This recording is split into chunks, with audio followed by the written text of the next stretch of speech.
So see guys, this is the same problem that Africa encountered. I picked up a load from somewhere in Michigan heading to Massachusetts. I've already driven like 60 or something miles, and I see this, Canada. Immediately my mind was like, nope. Before I ever approached the border, let me start turning around and call Africa, lover of vengeance. It took me a long time for me to turn around and get to this place going back to Michigan. But this is a faster way. This way is the faster way to get to Massachusetts. From Michigan to Massachusetts, it's a faster way. So what Africa told me, he told me to, okay, what Africa told me, he told me turn around,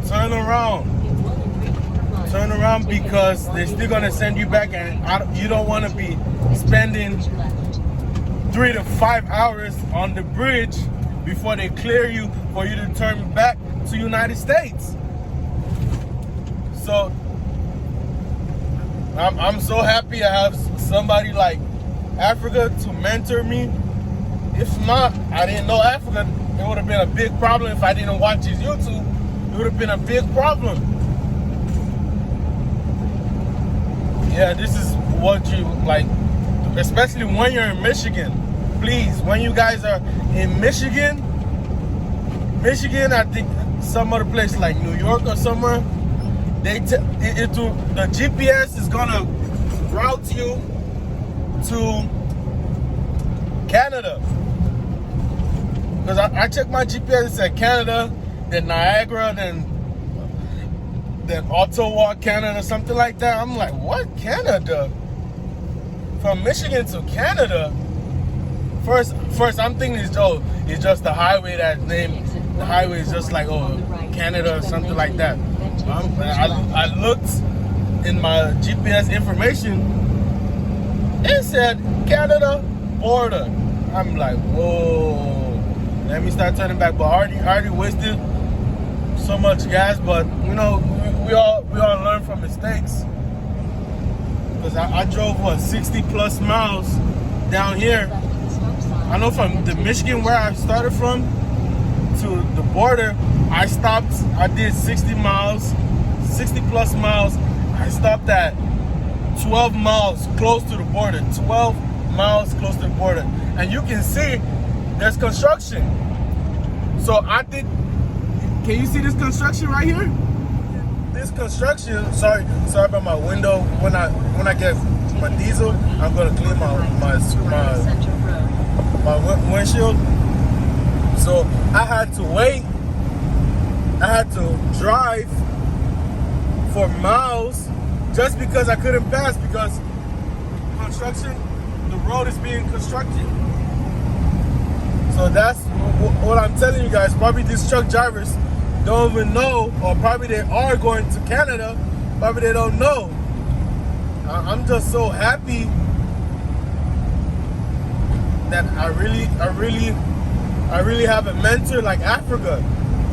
I've been doing it for about 3 months. This is my first time, and I'm here thinking, because from Michigan to Massachusetts, where I'm gonna drop off, it's a 12-hour drive. You know, of course, you can only drive 11 hours. Sorry that I'm talking loud, because the truck is loud. Of course, the machine, the wind, and all that. So I have to speak loud. Yeah, that's another big advantage, knowing somebody and always calling them 24, like have the option to call 24/7. And let me tell you another reason. I'm also upset. I'm also happy that I didn't go to Canada border, but I'm also upset because I wasted so many miles I could have covered going the right way if I checked the GPS information. If I check the information guide or the routes where it's gonna take me, it could have saved me much time. It could have saved me diesel. Cause now I hate driving in the night. I like driving in the night, but it's just that I slow down like probably 10 miles lesser than the speed limit or 5 miles lesser, because some of the roads are still being constructed, so the cones and everything is going to be tight and narrow, and some of the roads are uneven, so I'm not trying to speed or do any mistakes during the night, especially when you can barely see, or like especially like to be honest, like deers can run out in front of you, hit you at night. I've seen, to the point at night you're gonna see deers right here on the road, chilling, eating or talking to each other or having a meeting. You're gonna see them right here on the side of the road. Then when you're driving, you'll be like, man, please do not cross the road. Please do not cross the road. You just be saying that in your mind. Please do not cross the road. Because once they cross the road, not only that they're gonna die, is that probably you might damage your fan, your alternator, or whatever. You might damage the front of your truck, especially when you don't have a grill. Because I don't have a grill, and I'm looking for somebody that does grill installations. I want to put a grill on my truck because that's going to save me a lot of money in case of I hit a deer or hit any freaking animal that crosses by, and I'll be covered and safe. Because I don't want to have to go through my insurance, file a claim, or reach in my pocket, taking out my some money to fix my truck, when I could simply just install the grill, and the grill can save me thousands of dollars in repairs. Yeah, so there's really a lot of things you gotta factor in when you're doing this business, this box truck business. Not only the box truck business, the transportation business. And you gotta come with extra lights too. Like, man, these roads be pitch black. Pitch black. When I mean black, it's like you yourself, if you step outside just to stretch, you're gonna be scared. You're gonna be like, I don't know what's gonna pop out in the bushes or in the forest. Some of them may be like two tiny roads, and what's on your left side, on the right side is completely thick forest, woods. It would be like, man, you're in the middle of nowhere. And also, you gotta check your gas. You gotta check everything. Like, especially when you're going to that type of stuff, if you don't have gas, if you're not checking your gas level, man, you're really screwed. You're really screwed. I'm sorry, man. Especially when you're in the middle of nowhere. If you see a gas station, and you're at say you're at this hand, the 1/4. If you're at that and you're in the middle of nowhere, man, I'm really sorry for you. I'm really, really sorry for you. I don't know what to tell you. You should never pass. You should never pass the half. You should never pass your half. Or if you're saying the half, or this halfway sign right here, in between 1-2 and 1-4. 1-2 and 1-4.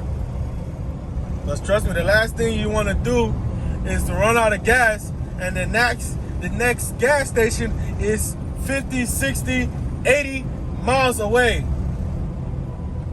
And that's not going to be no pilot. Pilots, man, they're far, far away. Pilots, they're far away.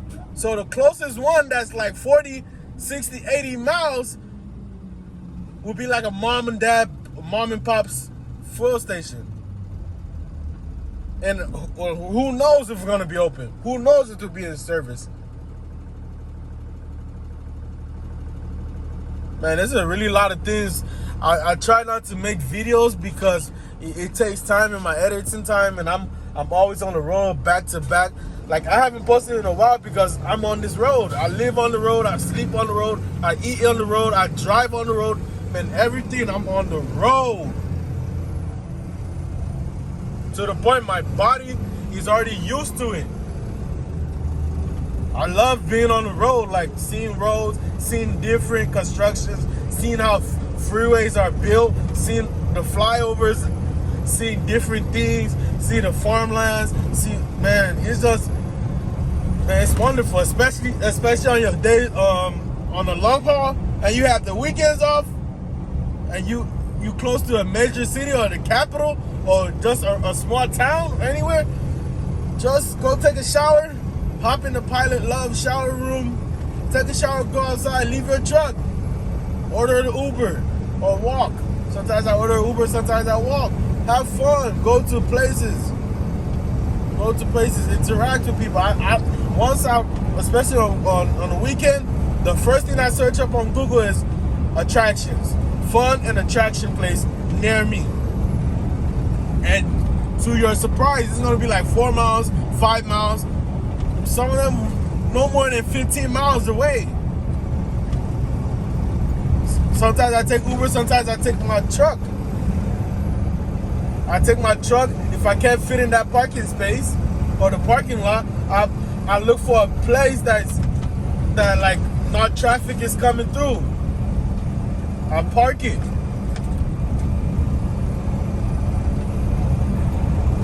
Go have fun, come back to the truck. That's it. Because it does get boring. This transportation does get boring. You gotta look for a way to stay active. The last thing you want to be doing is sitting in this truck for 24 hours. Even when I'm done driving 11 hours, I make sure I walk around the whole truck stop parking lot. I make sure I put on my headset, walk at least 1 hour, 30 minutes, or 2 hours. I make sure I just be walking. People be looking at me, I'm like, I don't care, man. I don't want to be sitting in my truck. Sitting in my truck in a tight space, man, it's not comfortable. So I just walk around, listen to my music, just chill. Or sometimes I go watch TV in the pilot's lounge. They have a lounge, watch TV. Do something. I make sure I'm doing something to stay active.